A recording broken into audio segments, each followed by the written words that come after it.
ፊልማችን የሚጀምረው ፊሊ በተባለች አንዲት ቅንና ታታሪ ወጣት በሚመራ ትንሽ የህፃናት ማሳደጊያ ውስጥ ነው። እዚህ ማሳደጊያ ውስጥ ፊሊ ስራዋን ስትሰራ ስታጸዳና ህፃናቱን በፍቅር ስትሞላቸው እናያለን። ፊሊ ለማሳደጊያው ልጆች ተራ ሰራተኛ አይደለችም። ለሁሉም እንደ ታላቅ እህት የምትታይ፣ የሚወዱትን ምግብ በፍቅር የምታዘጋጅላቸው የሁላቸውም መመኪያ ናት። ፊሊ ስራዋን አጠናቃ ልብሷን ቀይራ የማሳደጊያውን ባለቤት አዳንን ለመሰናበት ትሄዳለች። በዚህ መሃል ነው አንድ ልብ የሚነካ እውነት የምንረዳው። ፊሊ እዚህ ማሳደጊያ ውስጥ የምትሰራው ደሞዝ ፍለጋ ብቻ ሳይሆን እሷ ራሷ እዚያው ያደገች የማደጎ ልጅ መሆኗን ነው። ምንም እንኳን አሁን እድሜዋ 18 ቢሆንም እስካሁን የሚያሳድጋት ቤተሰብ ግን አላገኘችም፣ ወይም ደግሞ ከእውነተኛ ቤተሰቦቿ ጋር የመገናኘት እድል አልገጠማትም። ማሳደጊያው ለእሷ ቤቷም መጠለያዋም ሙሉ ህይወቷም ነው። ፊሊ ኑሮን ለማሸነፍ ከዚህ በላይ ታትራ ትሰራለች። ምግብ ቤት ውስጥ በአስተናጋጅነት ለመስራት ዘውትር ትሮጣለች። ስራ ቦታም ስትደርስ በማርፈዷ ስራ አስኪያጇ በትቆጣትም አንድ ታዋቂ ደንበኛ ግን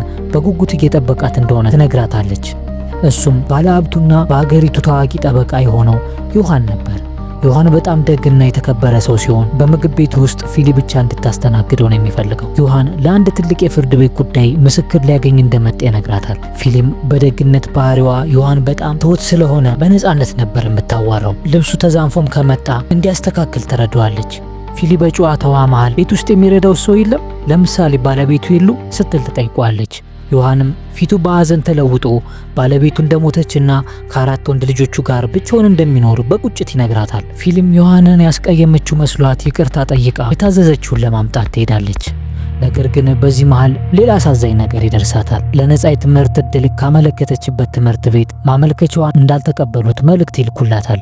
ፊሊ በሐዘን ለመቆዘም እንኳን ጊዜ ሳታገኝ እሷ የምታሳድጋቸው ህፃናት የልደት ቀኗን ለማክበር ድንገት ምግብ ቤት ውስጥ መጥተው ይዘፍኑላት ይጀምራሉ።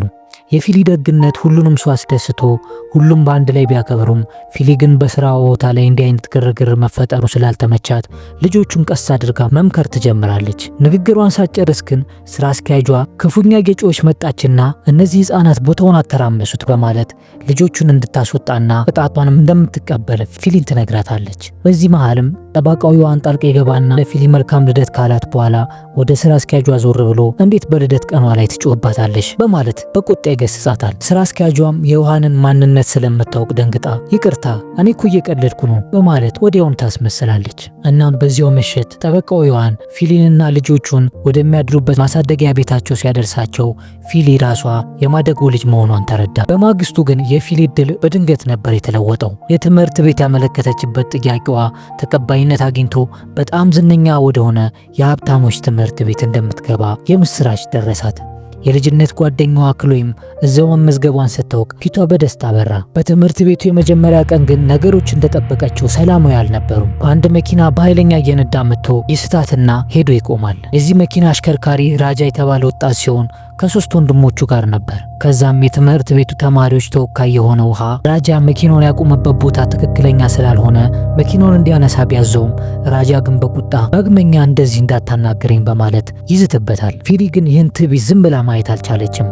ጣልቃ ገብታ ራጃን መጣላት ትጀምራለች። ራጃም ለመሆኑ እኔ ግን ማን እንደሆንኩ ታውቂያለሽ? የሰውን ማንነት ሳታውቂ ከአቅምሽ በላይ አትንጠራሪ በማለት ሊያስፈራራት ቢሞክርም ፊሊ ግን በድፍረት የመኪናውን ቁልፍ ቀምታ መሬት ላይ ጥላበት ጥላው ትሄዳለች። የድፍረቷም የተማሪዎቹን ኃላፊ ቀንን አስደንቆት የመጀመሪያዋ የትምህርት ቤቱ ጓደኛዋ ለመሆን ይበቃል። ከዛም ፊሊ አዲስ ተማሪ እንደመሆኗ መጠን ራሷን ለማስተዋወቅ ወደ መድረኩ ስትወጣ ያ በመኪና ሊገጫት የነበረው ራጃና ወንድሙ አብሯት መሆናቸውን ተረዳች። ነገር ግን ፊሊን ይበልጥ ያስደሰሳት የልጅነት የማደጎ ጓደኛዋ ክሎይን እዚያ ማግኘቷ ነበር። ነገር ግን ደስታዋ ብዙ አልቆየም። ክሎይን ፊቷን ትሸፍን ነበር። እንዲሁም ፊሊ አጠገቧ ልትቀመጥ ስትል እንደማያውቅ ሰው ሆና በቁጣ ድምፅ አጠገቢ እንዳትቀመጪ ብላት ታባረራታለች። ፊሊ ግን ነገሩ ግራ ቢገባትም ተስፋ ሳትቆርጥ ቲያኒያና ከሊን ከሚባሉ ልጆች ጋር ትተዋወቃለች። ከዚያም እነዚህ የተዋወቀቻቸው ጓደኞቿ በምሳ ሰዓት ስለ እነዚህ አራት ወጣቶች አስገራሚ እውነት ተረዳች። እነዚህ ወጣቶች በትምህርት ቤቱ አራቱ መኳንን ተብለው የሚጠሩ የባለ ሀብት ልጆች ናቸው። ራጃ መኪና አፍቃሪ እንዲሁም ዩቲዩበር ነው። ዶ ዝምተኛው ድምፃዊ፣ ሄልጋ ደግሞ የቪዲዮ ጌም ሱሰኛና ኔፍሩ ደግሞ ከሁሉም ሾው ጋር ተግባቢ ወንድማማቾች መሆናቸውን አወቀች። ነገር ግን በዚህ መሃል ፊሊ ከቤተሰቧ የቀራት ብቸኛ ቅርስ የነበረውና የቢራቢሮ ቅርጽ ያለው የአንገት ሐብሏ እንደጠፋባት ተረዳች። እየበት ሊሆን ይችላል የምትለው ቦታ ሁሉ ብትፈልገውም ግን ልታገኘው አልቻለችም። እናም በፍለጋዋ መሃል ሄልጋ መጥቶ የፀጉር ማስያዣውን ቀምቶ ለወንድሞቹ እየወረወረ ያላግጥባት ጀመር። እናም በሚያሳዝን ሁኔታ የፀጉር ማስያዣዋን ተቀባብለው መሬት ላይ ወርውሮ ይሰብሩባታል። በዚህ ጊዜ የሰበረችባት ክሎይ የተባለችውና በማደገው ቤት አብራት ያደገችው ልጅ ስለነበረች በጣም ተናዳ ወደምትሄድበት ሄዳ ተከትላት ለምን እንደዚህ ታደርጊኛለሽ ብላ ተጠይቃታለች። ክሎይ ግን ስሚ እኔ እዚህ የማደጎ ልጅ መሆኔን ማንም አያውቅም፣ ስለዚህ ለማንም ሰው እንዳታሳውቂብኝ ብላት የፊሊን ልብ ሰብረው ትሄዳለች። ፊሊም በሐዘን ተሰብራ ወደ ማደጎ ቤቷ ስትመለስ በርካታ ስራ ጠብቋት ነበር። ለምታሳድጋቸው ልጆች ፍቅር ስላላት ያለምንም መስርቸትና ያለምንም ድካም ስሜት ነበር ባለቤቷን የምታግዛት። እናም በመጨረሻ የሰሩትን ምግብ በማቀራረብ ላይ ሳሉ አዲስ እንግዳ እንደሚመጣ ትነግራታለች። እንግዳው ሲመጣ ግን ፊሊ አይኗ ማመን አልቻለም። እንግዳው ጠበቃው ዮሐን ነበር። ዮሐን ፊሊን ሊያሳድጋት እንደወሰነ ትረዳለች። ነገር ግን ትልቁ ድንጋጤ ገና ነበር። ዮሐን 4 ልጆቹን ያስተዋውቃታል። እነዛ በትምህርት ቤት ያዋረዷት ወጣቶች አሁን ወንድሞቿ ሊሆኑ ነው። ራጃ ግን ወዲያውኑ ነበር የተቃወመው። ፊሊ ከነሱ ጋር ማደጓን በፍጹም እንደማይስማማ ለአባቱ ይናገርና በንዴት ጥሏቸው ይወጣል። እሷም ተከትለው ስትወጣ የጠፋባትን ያንን ውድ ሐብል ራጃ እጅ ላይ ስታየው ትደነግጣለች። ራጃም ስሚ ይህንን እንዲመለስልሽ ከፈለግሽ አሁን እኛን መቀላቀል እንደማፈልግ ያሳውቂ በማለት ያስፈራራታል። ፊሊም ወደ ዮሐን ተመልሳ ከእናንተ ጋር ማደግ አልፈልግም ብላ ትነግረዋለች። ነገር ግን እምቢ ያለችው በራጃ ዛቻ ሳይሆን ወንድሞቹ ስለሷ ማንነት በንቀት ሲያሙ ሰምታ ስለነበር ነው። ዮሐን ግን ፊሊን ተከትሎ ሄዶ ለብቻዋ አግኝቷት ከልቡ ያወራት ጀመር። ዮሐን ባለቤቴ ሁል ጊዜ ሴት ልጅ መውለድን ትመኝ ነበር፣ ከመሞቷ በፊትም ሴት ልጅ አሳድግ ብላ አስምላኛለች በማለት የሷ ቃል ኪዳን እንዳለባት ነገራት። ለ3 ወራት ብቻ አብራቸው እንድትኖርና ካልተመቻትም የመልቀቅ መብት እንዳላት ቃል ይገባላታል። ፊሊም በዮሐን ቅንነት ተረታችና ትስማማለች። እናም በነጋታው የምትወዳቸውንና ያሳደገቻቸውን የማደጎ ልጆችና ባለቤቷን በእንባ ተሰናብታ ወደ አዲሷ ቤቷ ታመራለች። ይህ አዲሱ ቤቷ በሰራተኞች የተሞላና ቤተ መንግስት የሚመስል ቢሆንም ለፊሊ ግን ግራ የሚያጋባና እንግዳ ነበር። አዲሱ ክፍሏንም ማስጎበኟት። ፊሊም ክፍሎቹን እየተመለከተች ለካሶም እንደዚህ አይነት ቤት ውስጥ ይኖራል እያለች መገረሟን ቀጠለች። እናም በማግስቱ ጠዋት ፊሊ አባታቸው ሲመጣ እጁን በመሳም እንደ እውነተኛ አባት ሰላምታ ሰጠችው። ዮሐንም በዚህ ድርጊቷ በጣም ይገረማል። ምክንያቱም 4ቱም ወንድ ልጆች እንደዚህ አይነት ክብርና ፍቅር ሰጥተው አያውቁም ነበርና ነው። ፊሊ በዚያ ግዙፍ ቤት ውስጥ አዲስ የፍቅር አየር ማምጣት ጀመረች። ከዛም ሁሉም አባታቸውን ተሰናብተው ወደ ትምህርት ቤታቸው መሄድ ይጀምራሉ። ነገር ግን ራጃ አሁንም ያንን ክፉ ባህሪውን አልተውም። ፊሊን ወደ ትምህርት ቤት እንዲያደርሳት ቢታዘዝም ትምህርት ቤቱ ጋር ግን ሲቃረቡ ከዚች የማደጎ ልጅ ጋር መሆኔ ከታወቀ ክብሬ ይነካል በማለት ፊሊን ከመኪና እንድትወርድ ያስገድዳታል። በዚህ ምክንያትም ፊሊ አርፍዳ ወደ ትምህርት ቤቱ ለመግባት ተገደደች። የራጃ ተንኩል በዚህ ብቻ አላበቃም። ማታ ላይ ክፍሏ ገብታ ስተኛ እርሷን ለማስፈራራት አስቦ የክፍሏን መብራት ያጠፋዋል። ፊሊም ከልጅነቷ ጀምሮ ብቸኝነትና ጨለማን በጣም ስለምትፈራ በድንጋጤ ራሷን ትስታለች። ጆ በጊዜ ደርሶ በሩን ከፍቶ ባያድናት ኖሮ ነገሩ ከዚህም የከፋ ሊሆን ይችል ነበር። ፊሊ ስትነቃ ጆን አቅፎ ስታለቅስ በሁኔታው በጣም ልቡ ስለተነካ ወንድሞቹን ፊሊን ይቅርታ እንዲጠይቁ ያስገድዳቸዋል። ስለዚህ በዚህ ቤት ውስጥ ጆ ብቸኛ ደጋፊዋ ይሆናል። ከዛም በንጋታው ትምህርት ቤት ውስጥ ፊ በችኮላ እየሮጠች ስትሄድ አንድ ካይ ከተባለ ልጅ ጋር ትጋጭና የያዘውን ጭማቂ ታፈስበታለች። ካይም በንዴት እጁን አንስቶ በጥፊ ሊመታት ሲል ራጃና ወንድሞቹ በቅጽበት ይደርሱላታል። ራጃም የካይን እጅ ይዞ አስቆመውና እስኪ ልብ ካለህ እኔን ምታኝ ብሎ በንቀት ያዋረዋል። ካይም እነዛን 4ቱን ወንድማማቾች ስለሚፈራ ወደ ኋላ ያፈገፍጋል። ግን ራጃ ወደ ፊሊ ዞር ብሎ ከዚህ በኋላ ከማንም ጋር ብትጣይ እኛ ካጠገብሽ አንደርስም በማለት በቁጣ ያስጠነቅቃትና ይሄዳል። ከዛም የዕለት ውሏቸውን አጠናቀው ቤታቸው ከተመለሱ በኋላ ራጃ ለወንድሞቹ ያንተ ደግነት እሷን ከቤታችን ለማስወጣት ያወጣነውን እቅድ ሁሉ እያበላሸው ነው፣ እባክህን ደግ መሆንን አቁም። የማደጎ ልጅ ማለት ልክ እንደ ትክክለኛ እህታችን ነው የምትቆጠረው፣ ንብረትም አብራን ትካፈለናለች ይላችኋል። ጆ ግን በወንድሞቹ ሴራ አልተንበረከከም። እናንተ ግፍ በፈጸማችሁባት ቁጥር እኔ ደግሞ ደግ መሆኔን እቀጥላለሁ ብሎ ተቃውሞን ይገልጽላችኋል። ራጃ ፊሊን የአባታችንን ሀብት የምትፈልግ አደገኛ ልጅ ናት ብሎ ሲያማት፣ ፊሊ ግን በድንገት ትደርሳለች እና ፊሊ በጣም ተናዳ ወደ ውስጥ ዘልቃ ትገባና ራጃን በጥፊያ ጩላው ስለሷ እንደዚህ በማሰቡ በጣም እንደምትጸየፈው ነግረው ትወጣለች። ፊሊ ምንም እንኳን ንዴቷን በጥፊ ብትወጣም በዚያ ቤት ውስጥ ግን አለመፈለጓ ልቧን ክፉኛ ይሰብረዋል። በቤት ውስጥ ከሞሎ ሰው ሁሉ መሃል ፊሊን የሚፈልጋት ታናሽ ወንድማቸው ጆ ብቻ ነበር። እናም ጆ ለብቻዋ እባክሽ ተስፋ እንዳትቆርጪ፣ ወንድሞች እያደሩ መለወጣቸው አይቀርም፣ አንቺ ደግነትሽን ይዘሽ ብቻ እዚሁ ቆይ በማለት ያጽናናታል። ያው የነሱ ሐሳባቸው የ3 ወሩ የሙከራ ጊዜ ስላላት በዛ ተማራ እንድትወጣ ነው።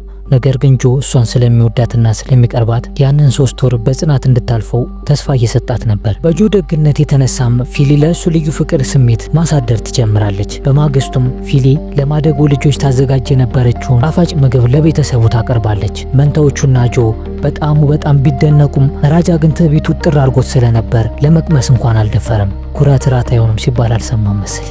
ከዛም ቁርሳቸውን በልተው ወደ ትምህርት ቤት ያቀናሉ።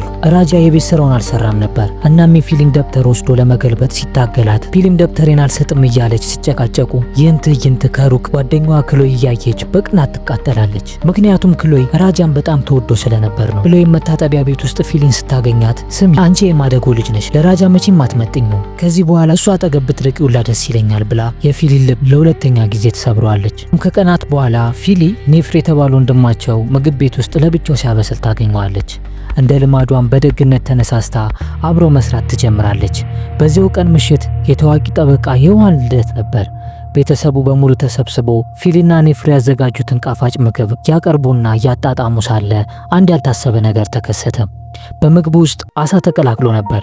ፊሊ ደግሞ ለአሳ ከፍተኛ አለርጂክ ስላለባት ሰውነቷን ያሳክካት ጀመር። እናም በቀጣዩ ቀን ፊሊ ወደ ትምህርት ቤት ሳትሄድ ቀረች። እናም ምሽት ላይ ተኝታ ሳለ ራጃ በአዘኔታ ይመጣና ያን ክፋቱን ትቶ አቅፎ ወደ ክፍሉ ያስገባታል። ራጃ ፊሊን አልጋዋ ላይ እያስተኛት ሳለ የሁል ጊዜ የሚያሳየው የትዕቢት ፊት ጠፍቶ ለፊሊ ያለው ጥልቅ ጭንቀት በአይኖቹ ላይ ይነበብ ነበር። ፊሊ ስትነቃ ግን አጠገቡ ያለው ልጅ ስትመለከት በድንጋጤ ምን ልትሰራ ክፍሌ መጣ ብላ ጮኸችበት። ራጃ ግን ድምጹን አረጋግቶ ምንም ነገር አታስቢ፣ እኔ ስላሳዝንሽን ነው ክፍልሽ ያመጣሁት በማለት ያመጣላትን መድኃኒት ወርውሮላት ይወጣል። ውጪ ላይ ግን ወንድሞቹ ራጃን ፊሊን ወዳታል መሰለኝ እያሉ ሲቀልዱበት ራጃም ራሱ ሳያውቀው ለፊሊ ፍቅር እያደረበት እንደሆነ በውስጡ መጠራጠር ይጀምራል። ይህ በእንዲህ እንዳለ በንጋቱ ትምህርት ቤት ውስጥ አንድ ዴፊና የተባለች የፊሊና የራጃ የትምህርት ቤት ጓደኛ ካይ በተባለ በትምህርት ቤት ውስጥ ተንኮለኛና የተማሪዎችን የግል ሚስጥር ይዞ የሚያስፈራራ ተማሪ የዴፊናን የግል ፎቶዎች በእጁ አስገብቶ አውጣብሻለሁ እያለ ሲያስፈራራት ዴፊና በጣም ትደናገጥና ተስፋ ቆርጣ ራሷን ከፎቁ ላይ ልትወረውር ፊሊና ራጃ ደርሶ ያድኗታል። ራጃም ካይ በሴት ልጅ ላይ ያደረገው ግፍና ትንኮሳ ስላበሳጨው ዴፊናን ለመከላከል ሲል ካይን በቡጢ ደብድቦ ይጥሏል። በዚህ መሃል ግን ዴፊና ጭንቅላቷ በጣም ተወጣጥሮ ስለነበር ራሷን ትስትና ወደ ሆስፒታል ለመሄድ ትገደዳለች። ፊሊ ተንኮለኛ በነበረው በራጃ ደግነት ብትደነቅም ካይ ግን በውሸት ራጃን ለትምህርት ቤቷ መምህር ይከሰዋል። ነገር ግን ሁለቱም ከትምህርት ይታገዳሉ። ወደ ፊሊ ስንመጣ ደግሞ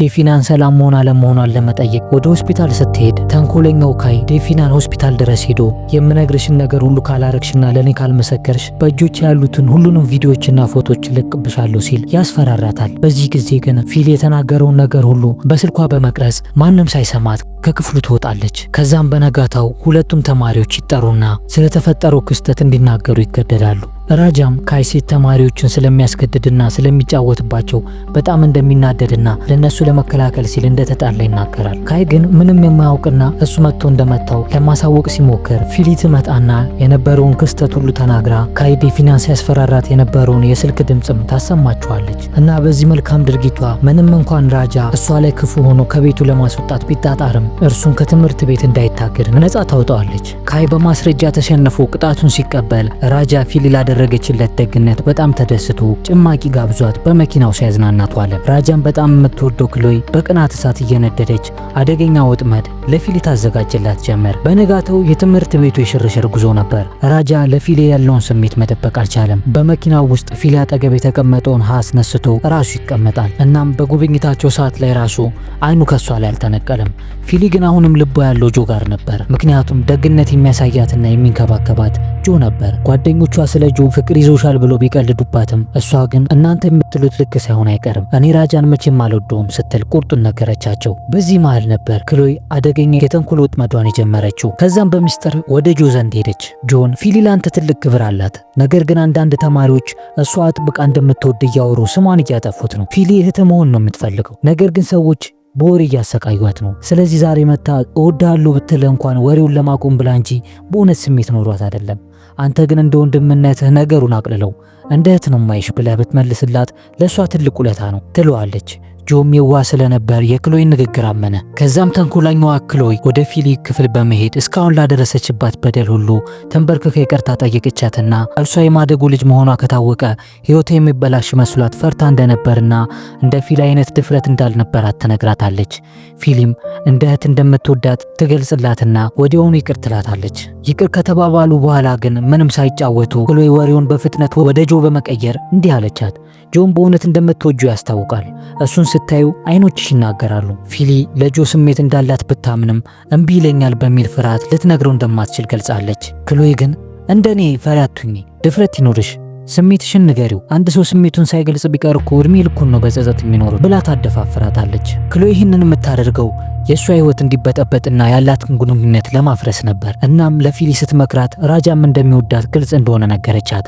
ስለዚህ ፊሊ ግራ እንዳትጋባና በልቧ ያለውን ጆን ቀድማ ማነጋገር እንዳለባት ታሳምናታለች። ለጆ ፍቅሯን የምትገልጽበት የፍቅር ድባብ ያለው ቆንጆ ቦታ እንድታዘጋጅና እዚያው እንድታገኘው ትገፋፋታለች። ክሎይ ግን ይህን ሁሉ የመከረቻት ለፊሊ ያዝናላት ሳይሆን ፊሊ ለጆ ስትናዘዝ ጆን እምቢ እንደሚላት ስለምታውቅ ያንን ውርደት ቀርጻ ለማሰራጨትና ራጃ ከፊሊ እንዲርቅ ለማድረግ ነበር። እናም ምስኪኗ ፊሊ በክሎይ የውሸት ምክር ተገፋፍታ ጆን ለብቻው የፍቅር ቦታ ላይ ቀጠረችው። በታላቅ ተስፋም እኔ ካንተ ጋር መኖር እፈልጋለሁ፣ እወድሃለሁ ስትል የልቧን አወጣች።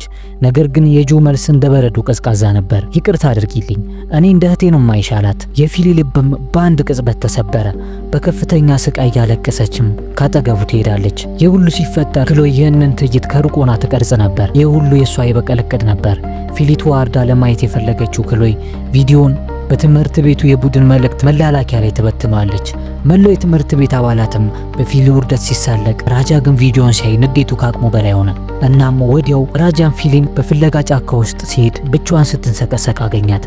በዚህ ጊዜ ያ ትዕቢተኛ የነበረው ራጃ አልነበረም። ይልቁኑ የተሰበረችውን ፊሊ አጥብቆ ያቅፋትና ያጽናናት ጀመር። በማግስቱ ጠዋት የተማሪዎቹ ኃላፊ ፕሬዚዳንት ውሃ ያንን የፊሊ ልብ የሰበረ ቪዲዮ ከትምህርት ቤቱ የቡድን መልእክት ላይ ቢያጠፋውም የፊሊ ስቃይ ግን በቀላሉ አልቆመም ነበር። ስለዚህ ፊሊን ካለችበት የጭንቀት ዓለም ለማውጣትና ለማስደሰት ሲል ራጃ ጸጥታ ወደ ሰፈነበት አንዱ ሐይቅ ዳርቻ ይወስዳታል። ከዛም ራጃ ፊሊን ሲያያት ውስጧ በስቃይ ታፈኖ ስለነበር አንድ ሚስጥር ነገራት። አንዳንድ ጊዜ በጭንቀት ስትታፈኝ ኡክ ብለሽ ዝም ብለሽ ጩኺ አላት። ፊሊ መጀመሪያ ላይ ብታቅማማም በመጨረሻ ግን አቅሟን አሰባስባ ወደ ሐይቁ የልቧን እየጮች ማውራት ጀመረች። ያ የሐዘንና የስቃይ ድምጽም ቀስ በቀስ ወደ ሳቅ ተቀየረ። ለረጅም ጊዜ ጠፍቶ የነበረው ፈገግታዋም በፊቷ ላይ እንደገና መፈንጠቅ ጀመረ። ከዛም ሐይቁ ዳር ተቀምጦ ሳለ ራጃ ስለ ልጅነት አስተዳደጓ ጠየቃት። ፊሊም ያንን በልቧ የዘጋቸውን ትዝቷን መዘርገፍ ጀመረች። ቤተሰቦቿ ገና በልጅነቷ ጥለዋት እንደሄዱና ተመልሰው ይመጣሉ በሚል ተስፋ ለዓመታት ማሳደጊያ ውስጥ ተጠብቅ እንደነበር በዝምታ ተነግሯለች። ራጄን ሲሰማ ፊሊ ምን ያህል ጠንካራ ሴት እንደሆነች ይበልጥ ተረዳ። ለእሱ ያለው ስሜትም ከአድናቆት አልፎ ወደ እውነተኛ ፍቅር ተሸጋገረ። ፊሊ ወላጆቿን ለዓመታት ጠብቅም መቼም ሳይመለሱ መቅረታቸው በልቧ ውስጥ ትልቅ ጠባሳን ጥሎ አልፏል። ራጃ ግን የፊሊን ህመም ተጋርቶ አሁን አንቺ የኛ የቤተሰብ አካል ነሽ፣ መቼም ብቸኛ አትሆኝም በማለት በልበ ሙሉነት አጽናናት። በሌላ በኩል ተንኮለኛዋ ክሎይ አሁንም በሁለት ምላሷ መጫወቷን ቀጥላለች። ፊሊን ለማጽናናት እየሞከረች ቪዲዮ ማን እንዳሰራጨው መፈለግ አለብን ትላታለች። ፊሊ ግን የክሎይ እውነተኛ ማንነት ገና አልተገለጸላትም ነበር። ወደ ራጃ ስንመጣ ደግሞ ጆን በቀጥታ አግኝቶ እውነትን ነው ፊሊን አትወዳትም ሲል የልቡን ጠየቀው። ጆ ፊሊን እንደማይወዳት ሲያረጋግጥለት ራጃ ለረጅም ጊዜ በውስጡ የደበቀውን ስሜት እንዲህ ሲል ነገረው። ጥሩ ምክንያቱም እኔ እወዳታለሁ ብሎ ይነግረዋል። ጆ በወንድሙ ድፍረት ተገርሞ መልካም ጉዞ ይሆንላችሁ ይሏል። ይሁን እንጂ ለፊሊ ነገሮች ቀላል አልነበሩም። በጆ ተዋርዳ ስለነበር አሁን የጆን አይኖች ማየት ከብዷታል። ጆ እንደወትሮ በደግነት በቤት ውስጥ ሊያግዛት ሲሞክር እንኳን ፊሊ በቁጣና በመሬት ትከለክለዋለች። የጆ ደግነት አሁን ላይ ለፊሊ ርህራሄ ሳይሆን የማሾፍ ያህል እንደሆነ እየተሰማት መጥቷል። ፊሊም ወደ ክፍሏ ከገባች በኋላ ነገሮች ከቁጥጥሯ ውጪ ይሆኑባታል። ያ የተዋረደችበት ቪዲዮ በትምህርት ቤቱ ብቻ ሳይሆን ወደ ቲክቶክ ጭምር መሰራጨቱን ታውቃለች። በዚህም ራሷን መቆጣጠር አቅቷት ጠረጴዛው ልትደገፍ ስትል ብርጭቆ ጥላ ትሰብራለች። ራጃም የብርጭቆን ስባሪ ድምጽ ሰምቶ በፍጥነት ወደ ክፍሏ ሲገባ ፊሊ በከፍተኛ ድንጋጤ ውስጥ ሆና አገኛት። ራጃ በዚህ ጊዜ ምንም አይነት ትዕቢት ሳይኖረው ፊሊን ያጽናናት ጀመር። አይዞሽ ከእንግዲህ ብቻሽን አይደለሽም፣ እስከ መጨረሻው አብሬሽ ቆማለሁ በማለት ቃል ኪዳኑን ሰጣት። ይህ የራጃ ጥበቃ ለፊሊ ትልቅ የብርታት ምንጭ ሆነላት። እናም ፊሊ ያጋጠማትን ችግር ለመፍታት በነጋታው ከራጃ ጋር ሆኖ ወደ ተማሪዎቹ ኃላፊ ጋር ይሄዳሉ። የላቅ የኮምፒውተር ክህሎትን ተጠቅሞ የቪዲዮን መነሻ በጥልቀት ሲመረምር ውጤቱ ግን የፊሊን ልብ ሁለተኛ ጊዜ የሚሰብር ሆነ። ቪዲዮን በትምህርት ቤቱ ግሩፕና በቲክቶክ ላይ ያሰራጨችው ፊሊ ጓደኛዬ ናት ብላ የምታስበው ክሎይ ነበረች። ነገር ግን እንደ እድል ሆኖ የኮምፒውተር ችሎታ ስለነበረው ቪዲዮን ሙሉ በሙሉ ከኢንተርኔት ገጽ ላይ እንዲጠፋ ያደርገዋል። መስኪኗ ፊሊ ሁሉም ነገር አውቃለች። በዚያው ምሽት ደግሞ አንድ ያልተጠበቀ ነገር ተከሰተ። ያስከፋት ጆ ለፊሊ በጨዋታ መልኩ ወደ ክፍሉ እንድትመጣ መልእክት ይልክላታል።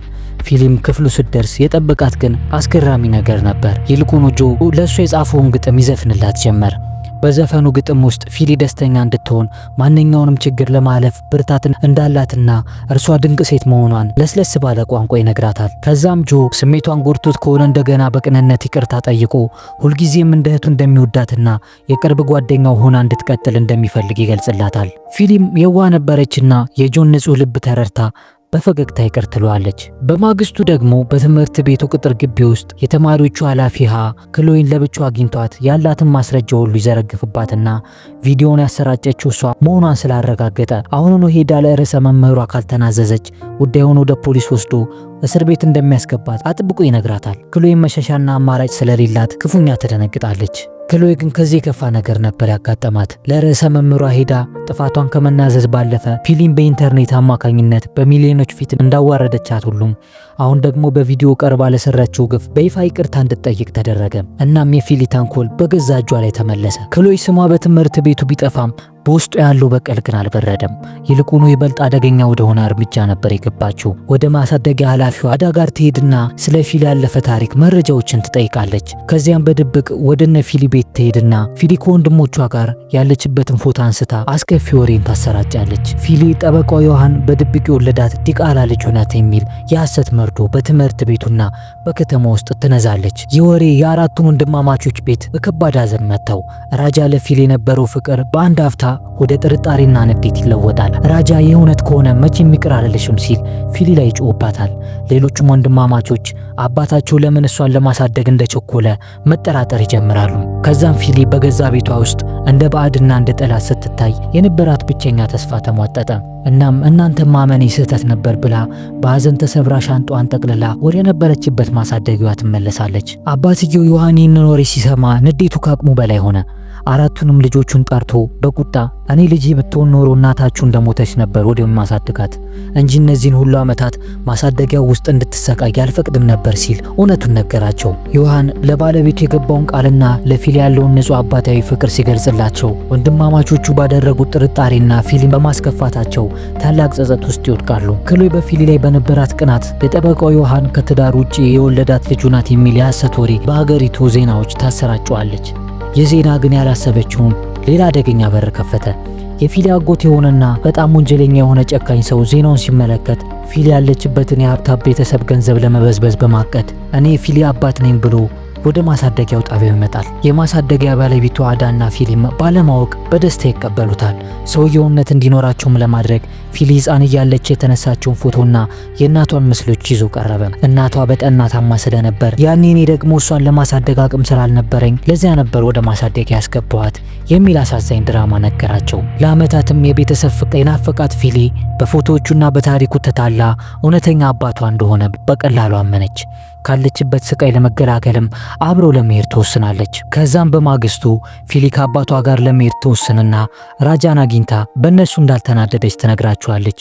ራጃ ፊሊን በማጣቱ ልቡ ቢሰበርም የእሷን ደስታ ላለማበላሸት ሲል ግን ስሜቱን ደብቆ በዝምታ ተቀበላት። ከዛም ፊሊ ወደ ቤተሰቦቿ ግቢ ተመልሳ በይፋ ከተሰናበተቻቸው በኋላ ከአባቷ ጋር በመኪና ወደ ቪላ ቤቷ ታመራለች። አባቷ ሀብታም ቢመስልም ፊሊ ግን በቤቱ ውስጥ ያለው ሁኔታና የአባቷ ባህሪ የሆነ ያልተስተካከለ ነገር እንዳለው ውስጧ ይነግራት ጀመር። አባቷ ዮሐንም በበኩሉ ሁኔታው ስላላማረውና ነገሩ ስላላሳመነው ረዳቱን አዞ ስለ ሰውየው ማንነት ጥልቅ ምርመራ እንዲጀመር ያደርጋል። በሌላ በኩል ራጃ ለፊሊ ያለውን ፍቅር ለመናገር ቆርጦ ይነሳል። ፊሊም ከአባቷ ቤት ለሽርሽር ስትወጣ አስደንጋጭ ነገር ያጋጥማታል። በሁለት ግዙፍ ጋርዶች እንደምትጠበቅና ከቤቱ የመውጣት ነፃነት እንደሌላት ታውቃለች። ፊሊም ከፍተኛ አደጋ ላይ መሆኗን ተረድታ በሚስጥር ለራጃ ደወለችና ያለችበትን አድራሻ ትልክለታለች። ራጃም ወዲያውኑ በፍጥነት መጥቶ በትክክለኛው ሰዓት ደረሰላትና ራቅ ወዳለ ጸጥታ ወደ ሰፈነበት ውብ ፍቅር ቦታ ይወስዳታል። ከዛ ጥሩ ጊዜን ካሳለፉ በኋላ ራጃ ለረጅም ጊዜ በልቡ ያመቀውን ስሜት ያወጣዋል። አፈቅርሻለሁ በማለትም የፍቅር ጥያቄውን ይነግራታል። ነገር ግን ፊሊ በጣም ትደናገጥና ግራ ተጋብታ እንድታስብበት ጊዜ እንዲሰጣት ትነግረዋለች። እናም ፊሊ ወደ ቤቷ ከተመለሰች በኋላ ሰውየው አባቷ ሳይሆን አጎቷ ነው። እሷን የወሰዳትም ለሰዎች አዘዋዋሪዎች የሰውነት ክፍሏን አውጥተው እንዲወስዱት ለነጋዴዎች ሊሸጣት እንደሆነ ታውቃለች።